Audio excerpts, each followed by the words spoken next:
In the digital world, you leave behind a ghost. It's a trail of clicks, locations, and forgotten comments. Most of us, we just assume that ghost is harmless, invisible. But three global powers have figured out how to capture it, how to analyze it, and how to weaponize it. This isn't some story about the future.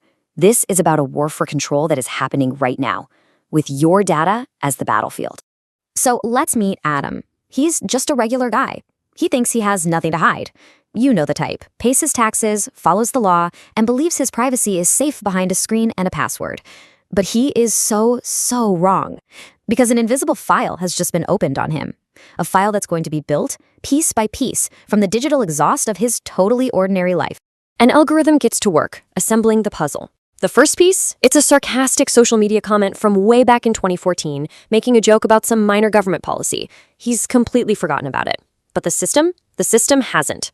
The second piece is his phone's location data, which was sold completely legally by a weather app.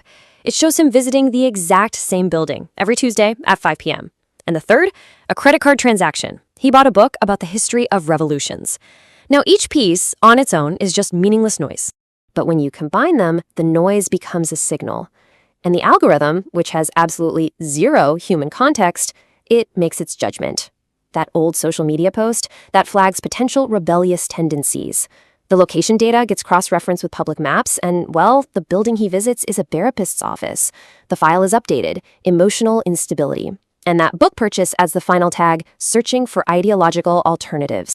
Adam has no idea this profile even exists.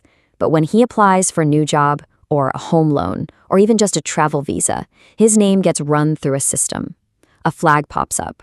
High risk. Unstable. And the result is always the same. A rejection email with a vague, bureaucratic excuse. Denied for administrative reasons.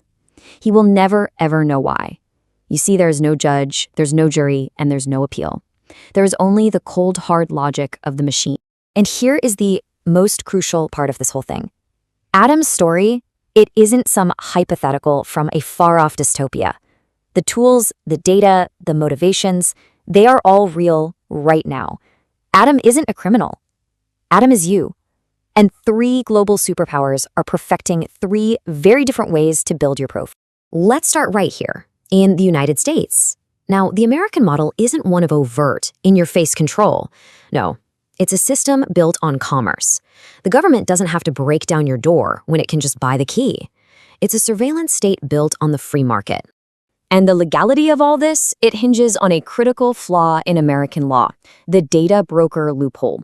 You see, the Fourth Amendment of the U.S. Constitution is supposed to protect you from unreasonable searches by the government. They need a warrant to look at your phone, but it says absolutely nothing about protecting you from that weather app you gave permission to track your every move. This is exactly how it works. First, the Fourth Amendment puts up a wall, blocking the government from just snooping around.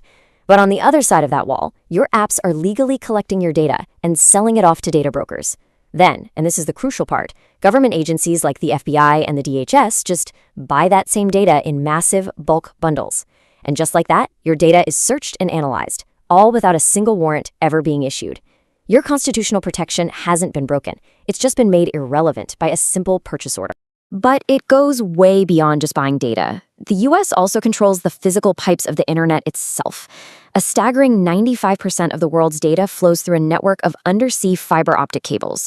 And the landing points for these cables, they are overwhelmingly located on the territory of the US and its Five Eyes intelligence allies. This gives them an unbelievable level of physical access to intercept the world's information before it even gets where it's going. So while the US model is all about the market, our second model, it's a whole different ballgame. In China, surveillance isn't some commercial workaround. It is the central pillar of state policy. It's an open, ambitious project of social engineering. It's designed not just to watch its citizens, but to actively shape how they behave. This is surveillance as a tool for creating the ideal citizen. And they pull this off with two massive interlocking systems. In the cities, you have Skynet, a network of millions of AI-powered cameras that can literally identify any face in a crowd in seconds. Out in the countryside, there's a project called Sharp Eyes.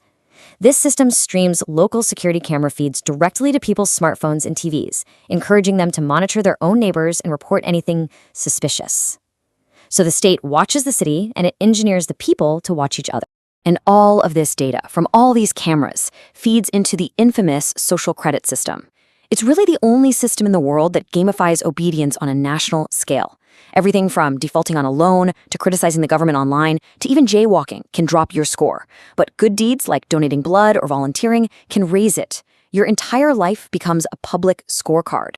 And the consequences of a low score, they're not prison. They're arguably worse. It's a kind of technical banishment from modern life. You could be blocked from buying plane or high-speed train tickets. Your internet speeds can be slowed to a crawl. Your kids can be barred from attending the best schools.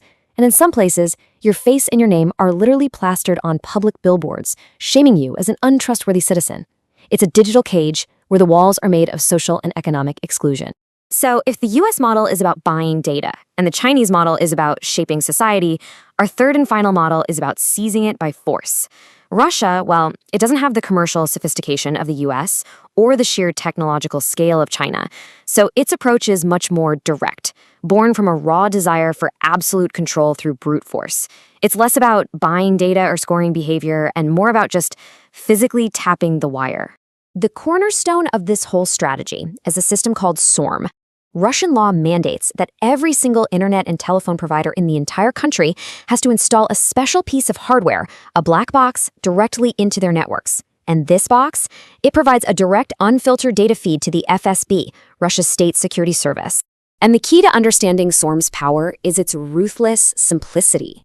The FSB doesn't have to ask the telecom company for access. They don't need a court order. There is no legal process to follow. They just tap directly into the stream of all data, your emails, your phone calls, your web browsing, as it flows through the country.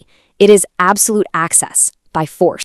But Russia's ultimate goal is a sovereign internet, which is known as RUNET.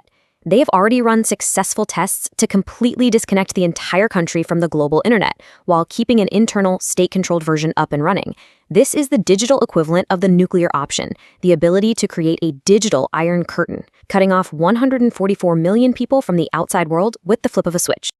So here we are. We've got three vastly different systems. One is driven by profit, one by social engineering, and one by brute force. But while their methods are totally different, they are all speeding towards the exact same terrifying conclusion for every single one of us.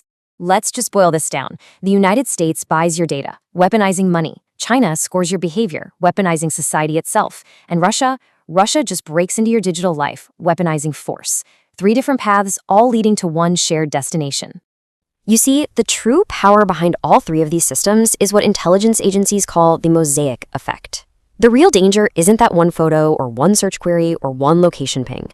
The danger is the ability of an algorithm to assemble thousands of these scattered fragments into a detailed psychological portrait. A mosaic that can predict your behavior, identify your weaknesses, and understand what you desire maybe even better than you do yourself.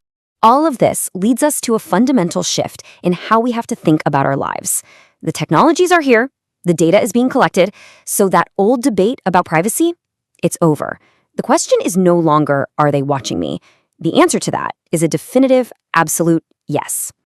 The real question, the one we all have to face now, is this. What will they do tomorrow with what they know about me today? What decisions will be made about your life by a machine based on a profile you never knew existed? That is the battle of the 21st century.